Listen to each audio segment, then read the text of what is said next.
BMRCLಗೆ ಸಾಲ ಮರುಪಾವತಿ ಸಂಕಷ್ಟ ಎದುರಾಗಿತ್ತು. ರಿಪಬ್ಲಿಕ್ ಕನ್ನಡ ಆ ಕುರಿತಾಗಿ ಅಭಿಯಾನವನ್ನು ಕೂಡ ಮಾಡಿತ್ತು.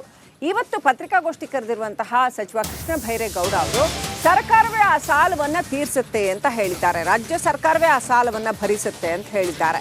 ಮೆಟ್ರೋ ಬ್ಲೂ ಲೈನ್ಗೂ ಮುನ್ನ ಸಾಲ ಮರುಪಾವತಿ ಆಗಬೇಕು ಅನ್ನೋಂಥ ವಿಚಾರವನ್ನು ರಿಪಬ್ಲಿಕ್ ಕನ್ನಡ ಕೂಡ ಹೇಳಿತ್ತು.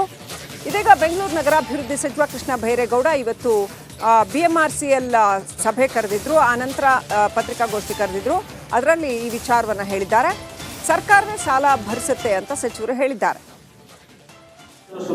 ಬ್ಲೂ ಲೈನ್ ಅಲ್ಲಿ ಈಗ ಸಂಚಾರ ಶುರು ಮಾಡೋ ಮೊದಲೇ ಸಾಲ ಮರುಪಾವತಿಗೆ ಬಂದಿದೆ. ಬ್ಲೂ ಲೈನ್ ಅದು ಇದ್ದೇ ಇರುತ್ತೆ. ಸಾಲ ಪ್ರತಿಯೊಂದು ಪ್ರಾಜೆಕ್ಟ್ ಅಲ್ಲೂ ಕೂಡ ಆ ಲೈನ್ ಕಂಪ್ಲೀಟ್ ಆಗೋದಕ್ಕೆ ಮೊದಲೇ 300 ಕೋಟಿ 400 ಕೋಟಿ ಇಂಟ್ರೆಸ್ಟ್ ಅನ್ನ ಕಟ್ಟಬೇಕಾಗುತ್ತೆ. ಇದನ್ನ ರಾಜ್ಯ ಸರ್ಕಾರನೇ ಭರಿಸುವಂತಹದ್ದು ಕೂಡ ಇದೆ.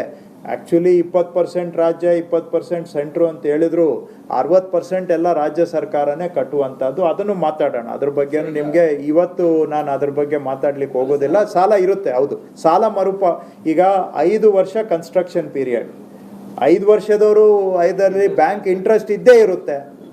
ಸೊ ಅದನ್ನ ಕಟ್ಟಲೇಬೇಕು. ಅದನ್ನ ರಾಜ್ಯ ಪ್ರತಿಯೊಂದು ಲೈನಲ್ಲೂ ಇದೆ. ಬ್ಲೂ ಲೈನ್ ಒಂದೇ ಅಲ್ಲ, ಎವ್ರಿ ಕಿಲೋಮೀಟರ್ಗೂ ಕೂಡ interest payment before the completion ಡೇಟೇ ಇಂಟ್ರೆಸ್ಟ್